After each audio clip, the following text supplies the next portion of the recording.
What's up, everybody? Today we're going to record a tutorial on how to install OpenVPN Server on Windows 2012 Server R2. Now, generally you can use routing or remote access to do the VPN server, but I wanted to actually use OpenVPN on the server. So it's hard to do that on a Windows server, to try to get NAT and everything working correctly with the OpenVPN install that they provide on the website for the server.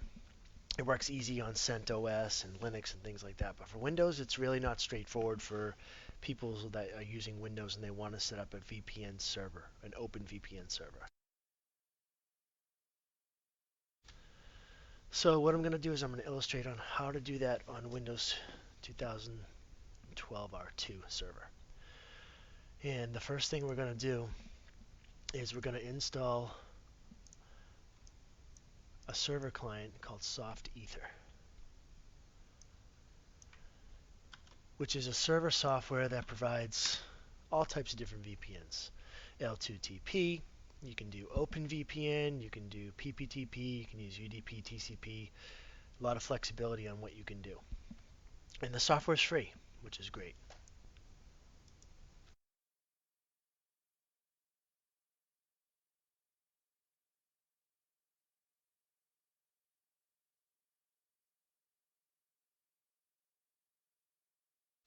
This is the Windows machine that we're looking at right now. This is a VDS.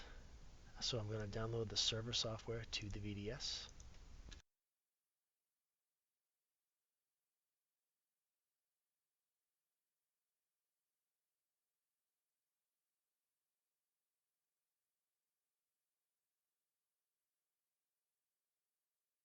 Didn't realize the download was going to be so slow. I would have probably started it earlier, but it's fine.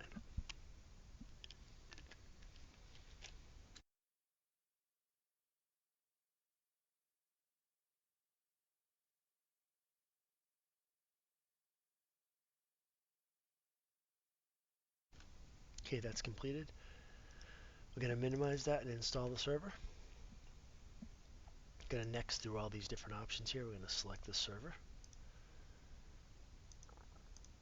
Next all the way through. Your install location. Accept that, install that.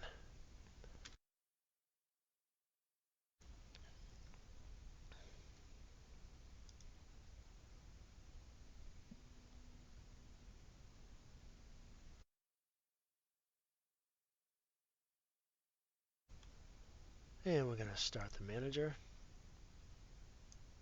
Okay. And basically, when you install the server software, it installs the server on your machine. So if you go to services, let's see, you'll see now that you have an OpenVPN service running.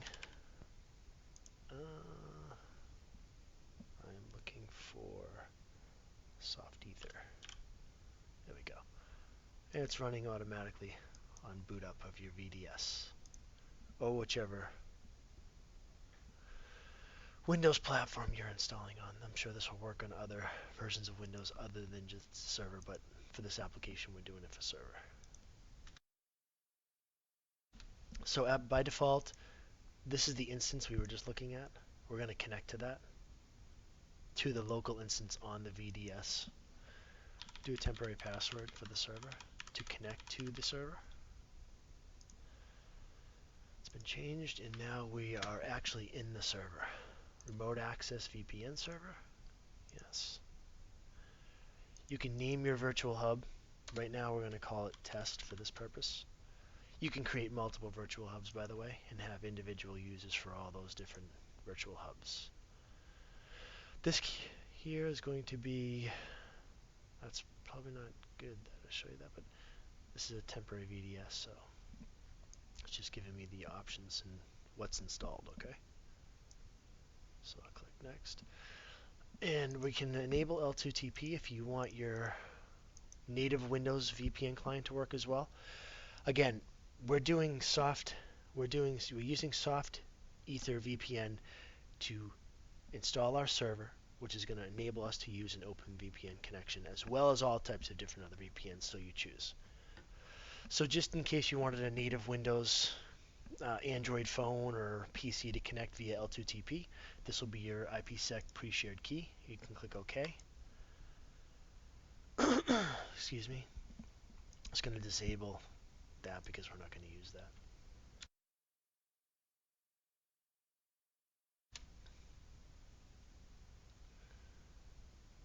I'm just going to click close here. We'll do this in a different stage, okay? So now right now we have our virtual hub online. Again, you could have multiple virtual hubs with all different types of settings.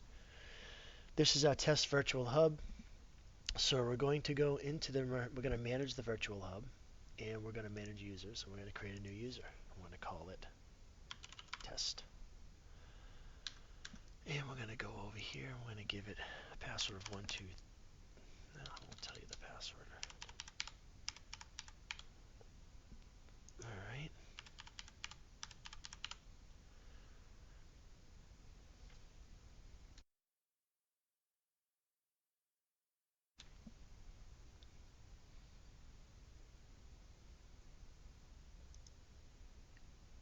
They don't match.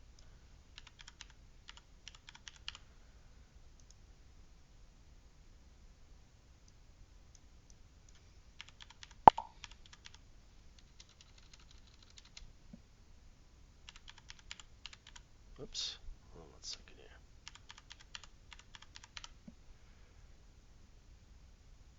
Okay. So your user's been created there.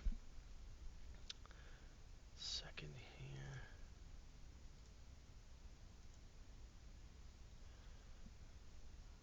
Okay, so we have our user created. We're going to exit that. And we're going to also click exit.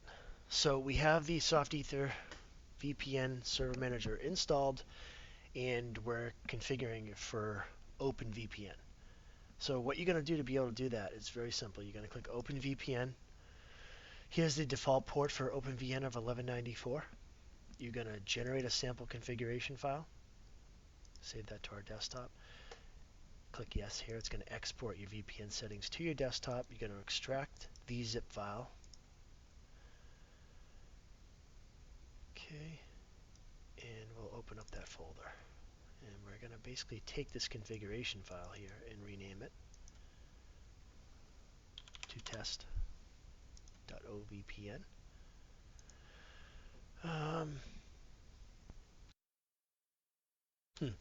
I haven't set up file transfer yet on this VPS, which I should have done, so thinking about how I'm going to get this configuration back to my computer to display it for you. So I'm basically just going to copy, move it over here to a different screen. I'm going to copy the contents of that file, and I'm just going to bring it over here.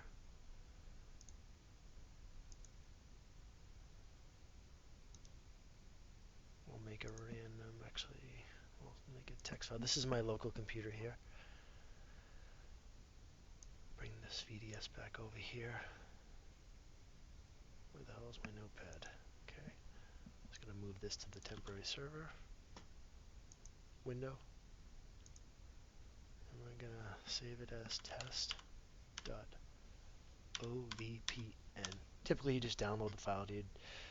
But because I didn't set that up, we can't do that. So that file should be, where did it go? There it is. Okay. So this is the contents of this file here, now on my local machine. And what we're going to do is we're going to take this file here, and we're going to copy it to this location right here. Those pluses. Open VPN configuration. I have it open right here. I'm going to paste that file, and there it is. And then you're going to create a shortcut. I've already created a shortcut, but in case you don't know how to do that, you go to Programs OpenVPN, and you would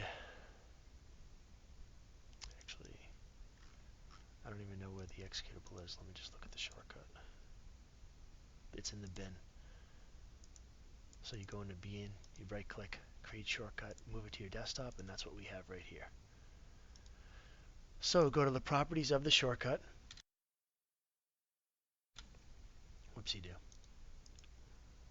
And I have a sample command line here of the one we're using right now.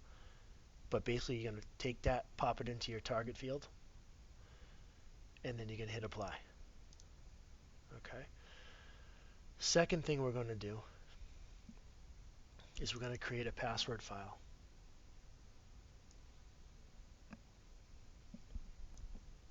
And in this situation, it's test. Your password's going to go right here. I'm not going to show it to you just in case there's anybody viewing me that wants to connect to what we're doing right now. But you put your password right below it, and you save the file. Okay? That's this file right here. So it's basically going to tell your VPN when you click this shortcut to get your password and user information and automatically log you into the VPN. So we're going to copy this file, and we're going to move it to your OpenVPN configuration directory. Click yes. I also have to take this file over here. I forgot a little step here. The test VPN that we created. I have to copy that back to my desktop. Remember, this directory is read-only. So I have to copy it back and forth to my desktop in order to modify the files. But I basically have to open this file up. And I have to take, I'm going to show you this here. This is on my local machine.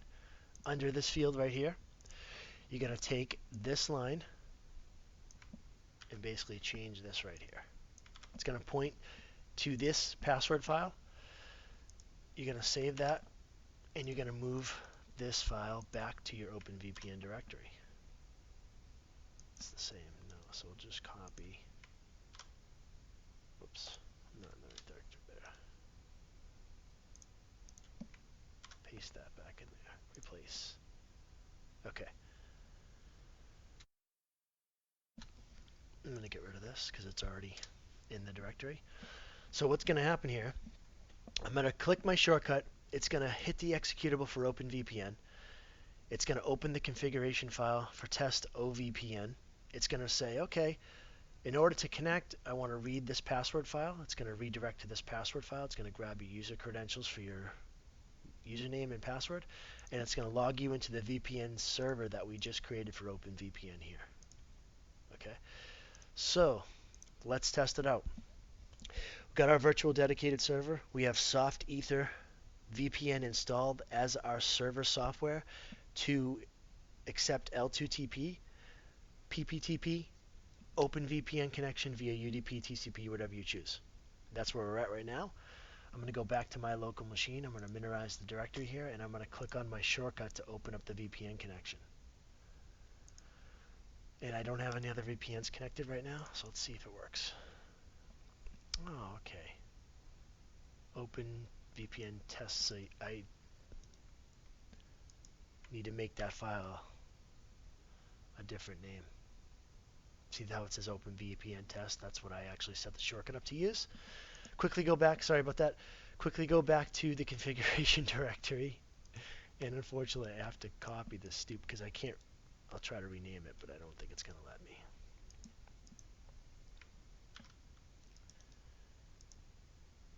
Let's see. .ovpn.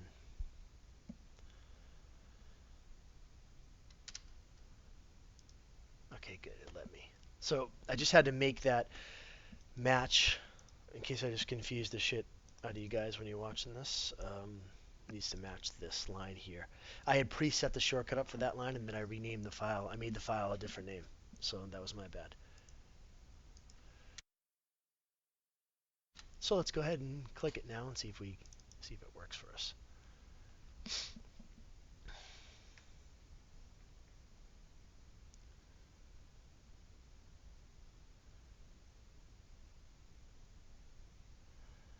Okay, so something went wrong there. Let's see what exactly happened.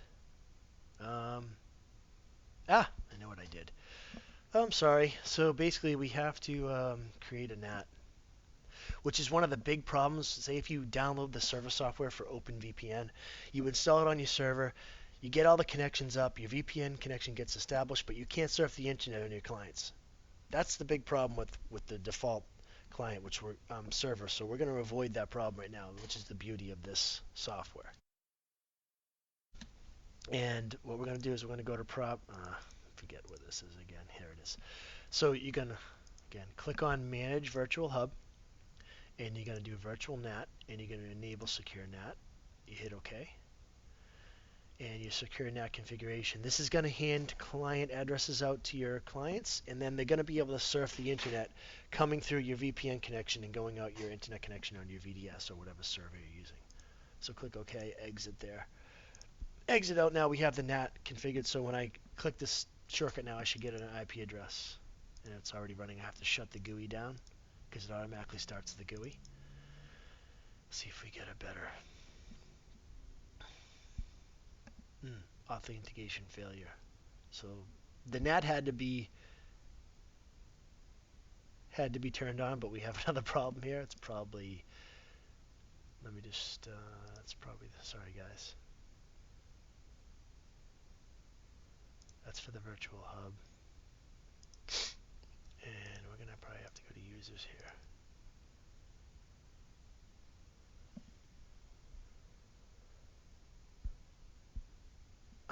Need to check to see what I set as the username and password in the password folder. I'm just going to grab this back here, place it.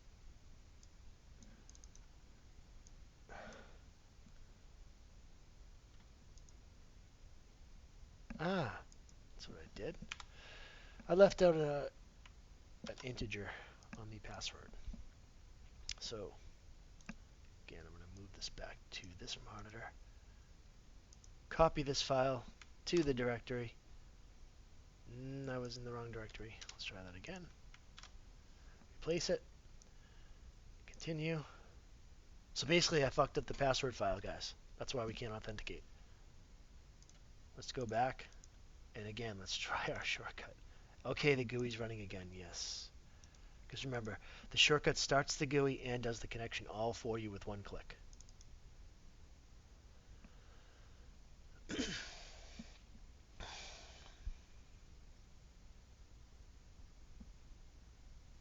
And we get an authentication failure again. Okay, this is good. So we've got some problems here. I wonder if it's because of the configuration file. Just make sure.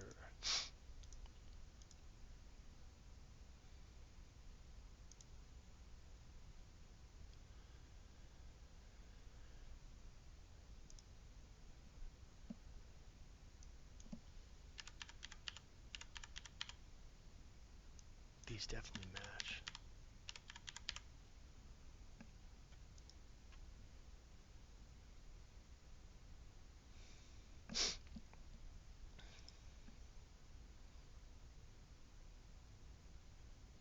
I wonder if it's because I exported the configuration. Let's just try that again. Let's delete this. Delete that.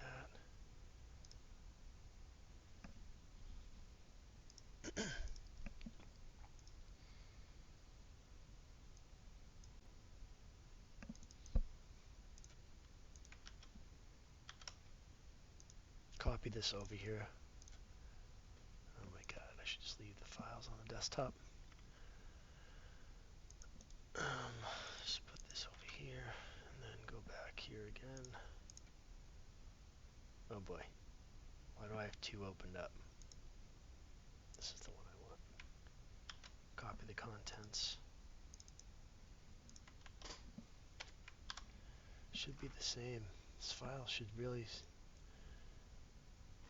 change.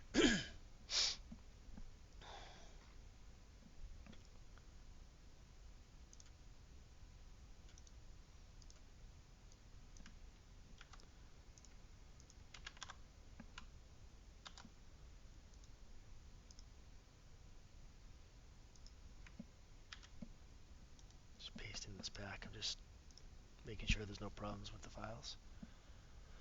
Oh, let's try this again. If not, this is a big time fail. I'll have to figure out what the fuck is going on.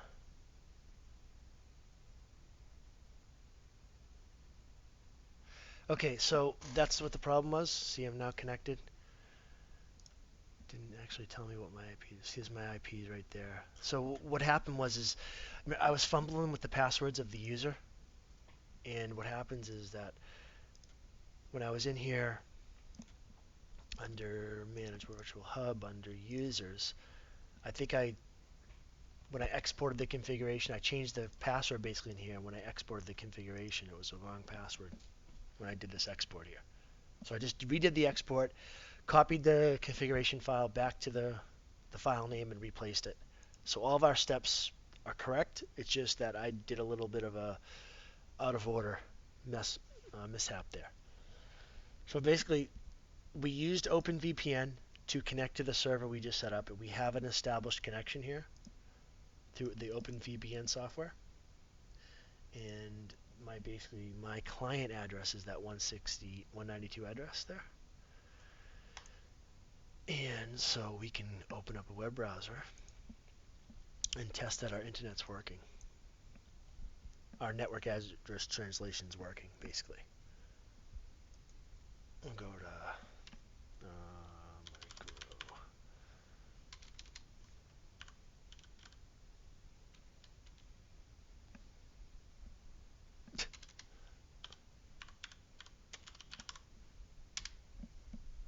you can see that our internet connection is working. Good. Let's go to DSL reports. And we'll do a speed test.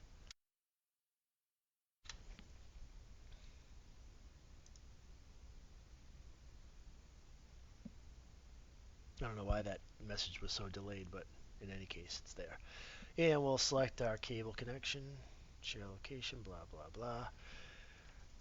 And at the same time, well, let's let that run. I'm just going to take a sip of a drink.